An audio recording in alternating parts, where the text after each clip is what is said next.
What's going on, guys? Welcome back to the Z-Man Show. You've heard of Sonic Frontiers, right? You know, the last full mainline Sonic game that we had, the one that restored my faith in the Sonic games, the one that got pretty good reviews all around, and the one that supposedly saved the entire series. Yeah, that one. Turns out it's really bad. Turns out it might actually be worse than Sonic 06. But that can't be true, can it? Well, let's take a look. So if you are involved at all in Sonic Twitter, then you have seen a lot of debates on whether Sonic Frontiers is good or not. And some people even claiming that Sonic 06 is better. As usual, I'm not going to name any names because I'm not trying to start drama with anybody, and honestly, I think it was more of an exaggeration. But still, it brought up a lot of arguments that Sonic Frontiers isn't very good. So first, let's take a look at some of the negative things that have been said about Sonic Frontiers. First, the art style. Now, Sonic games have used some realism in their graphics before, but Sonic Frontiers seem to go a lot farther than its predecessors, which in and of itself isn't a bad thing, and it can be very, very good looking.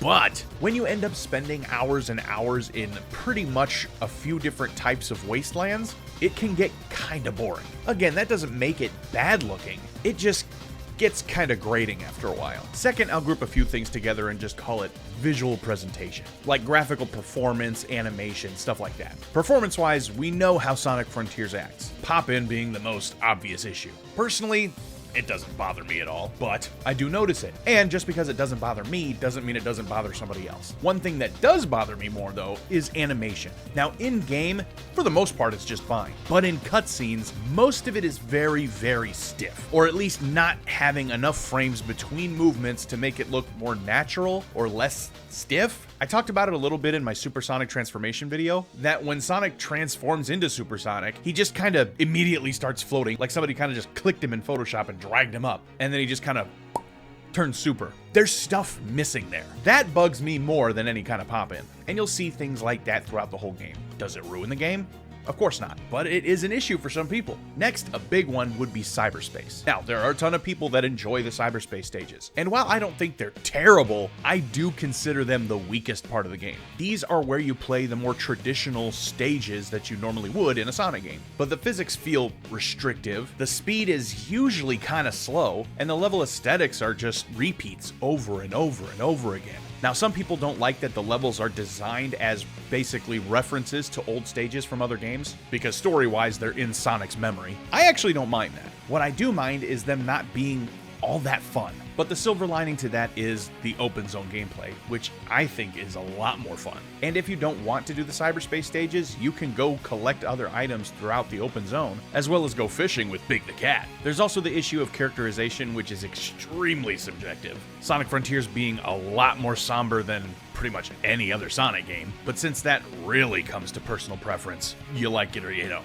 So now that we've looked at the negatives that seem to bring this game down, let's look at some of the positives that make this game, I think, pretty decent. One, like I stated before, the open zone is a lot of fun. Having huge, wide open areas to run around in, with almost infinite playgrounds scattered around them, where you can play with all of Sonic's abilities to get through them. Two, usually this is a given, but it's still there. The music is good. The environmental music is really nice. The music in the cyberspace stages is pretty cool most of the time. And while definitely not my taste, the boss music is also very, very good too. Again, it's kind of a given for a Sonic game for the music to be good, but just because that's a thing, we can't overlook it. And three, the most important part in my opinion, was the story. Sure, it wasn't anything incredible, and I do have my issues with how it was presented, with a lot of standing around and talking for the most part, but you know what? It felt like they actually tried this time. But looking back at the 10 years prior, you could mistake this story for Shakespeare. Even when you had the lackluster final boss of the main game,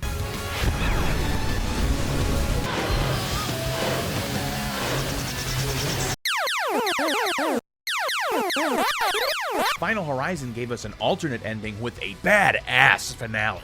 So having said all that, is Sonic Frontiers one of the worst Sonic games? No, but as somebody who does actually enjoy Sonic 06, is Frontiers worse than 06?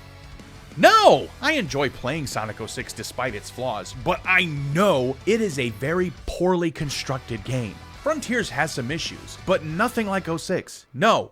Sonic Frontiers is not worse than 06. Maybe just the voices. But Sonic Frontiers is a good game. It's a fun game. If you don't like it, that's fine. That's your opinion. But it's not that bad. Let me know what you think about Sonic Frontiers in the comments below. Thanks for watching, and I'll see you next time on The Z-Man Show.